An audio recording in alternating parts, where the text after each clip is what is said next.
Hello and welcome to Motors for the Masses, and today I want to talk about body armour and if it's actually worth it.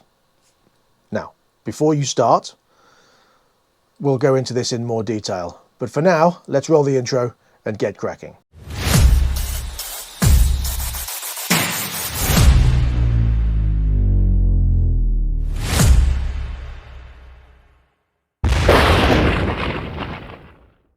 Now, right off the bat, I want you to know that I always wear body armour. But the reason for this video is that I came across a video from a popular YouTuber called Fortnine.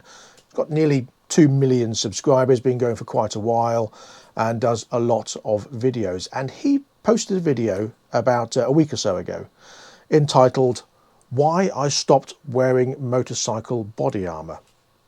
And this video has had nearly 1 million hits, so quite a wide view. Now, bearing in mind, a lot of newbies, a lot of new people to the market or the biking world will watch this video.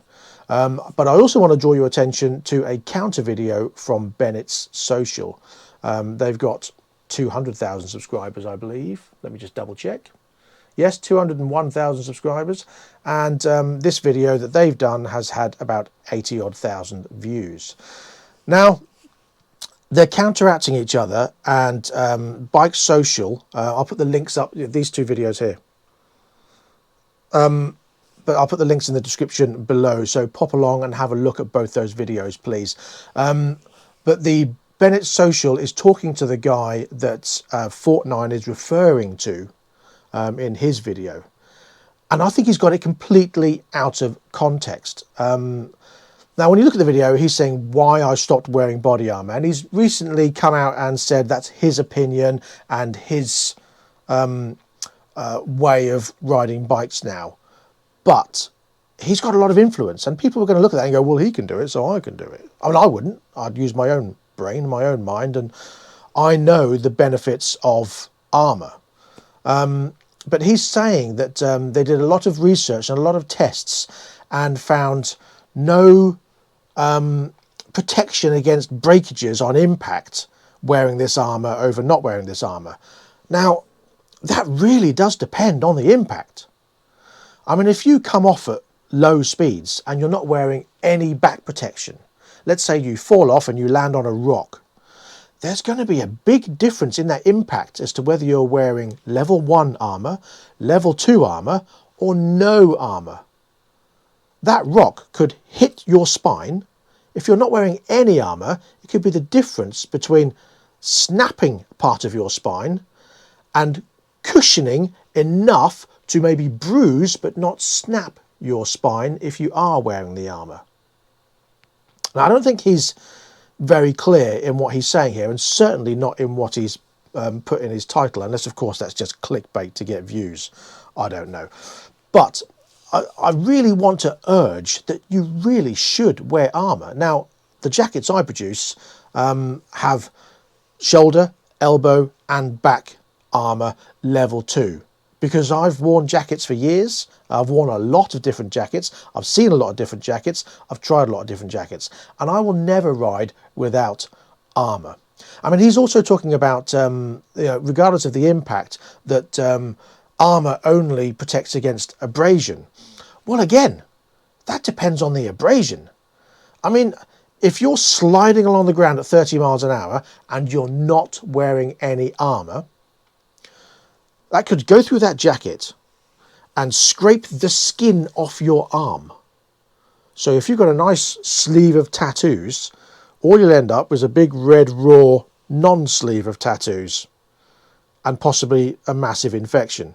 Whereas if you're wearing the armour, you might get some abrasion or some scratching, but it certainly would help. I'm not saying it won't, because obviously I can't be quoted on that, because obviously it depends on the impact and how you've fallen and the speed you're going, etc. But it could be the difference between losing all your skin and not losing all your skin, but only having a few scratches. So even in terms of abrasion, armour is good. Now, he's talking about it's all clunky and it's all elbow, and I mean, you don't have to walk around like Michelin Man because of the armour. I mean, the armour that they've got now, I've got like the web armour in my level 2 and level 3 jeans, there is a big difference in how the armour feels, how it sits on your knees, and how it makes the garment you're wearing feel. Now, armour is very, very different. I've got trousers that has armour like this, big clunky armour that I just don't tend to use. Some of them as well don't even have the slits in, so they don't move with your knees. It's just a big oval mass of armour. Now, they are talking about stage 1, stage 2, type A, type B, etc, etc. It's easy just to go by the look and feel. You know, I mean, yes, of course, check the stats when you're buying it, but when you're looking at it, this I don't like. I hate this armour. I hate wearing trousers that have this armour. That's why it's full of dust, because it just sits on my shelf untouched and unused. However, I also have trousers with this armour. Now, I find this easy to use. It's quite lightweight. It's not heavy at all. It's got like the memory foam feel, so it's nice and spongy.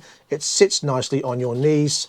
It's perfectly acceptable. It folds up quite nicely and then reshapes. It's nice armour. I like it. It works well, etc, etc. I do like the spongy feel. However, the armour I have in my level 2 and level 3 jeans is this. Now, this I think is fantastic. It's the new type of armour that a lot of manufacturers are starting to use. It's unbelievably lightweight, like you don't even feel it's in the trousers. And you can wear these trousers all day long with the armour in, going about your daily business, and then ride home without worrying about this getting in your way and looking like you've got these massive knee pads on. I love this stuff.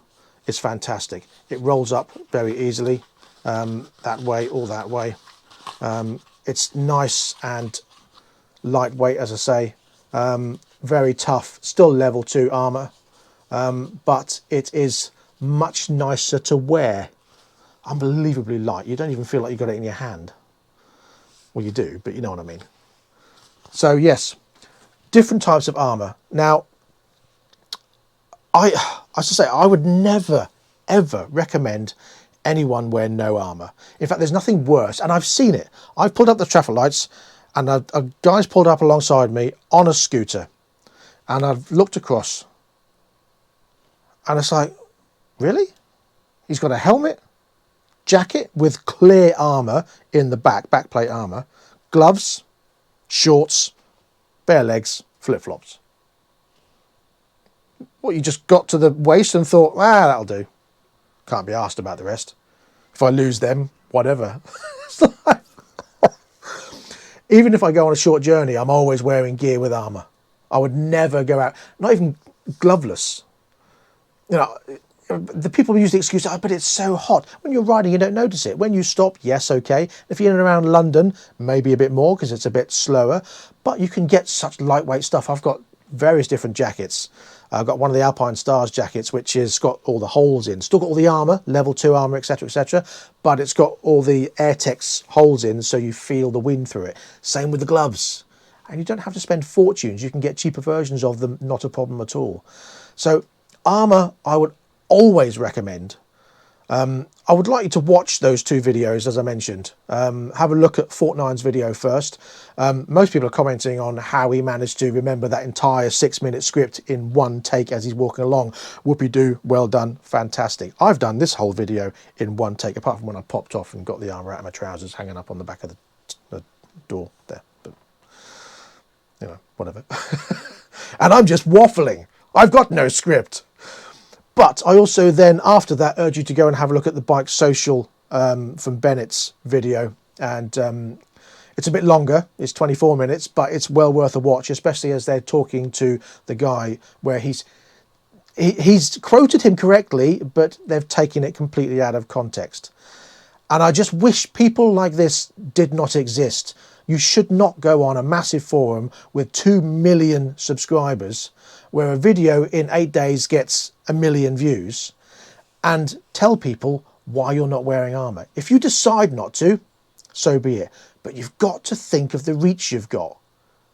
And I know people have their own individual thoughts, but some people, a lot of people, are quite well influenced or easily influenced. And that kind of video I just don't think should exist. I did a video years ago, where I pulled in on one bike with all my gear on. I got off, and as I was walking and talking to the camera, I took my helmet off, my gloves off, my thing, and got on a scooter and rode off screen.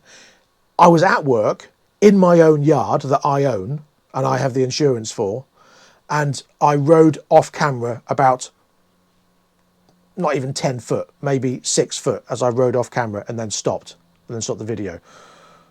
I got a few people on that going, oh, you really shouldn't. You've got influence on other young people who are watching this video. You really shouldn't do that. So, you know, imagine talking about not wearing armour.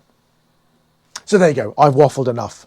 And that's it for this video. I'll be back at the end of the week. Hopefully, it depends on the weather, with another head-to-head video on two very similar but quite different bikes. So stay tuned for that. So thank you for watching, and don't forget to like, subscribe and share this video. And until next time, please ride and drive carefully, but have fun. Bye-bye. Check the links.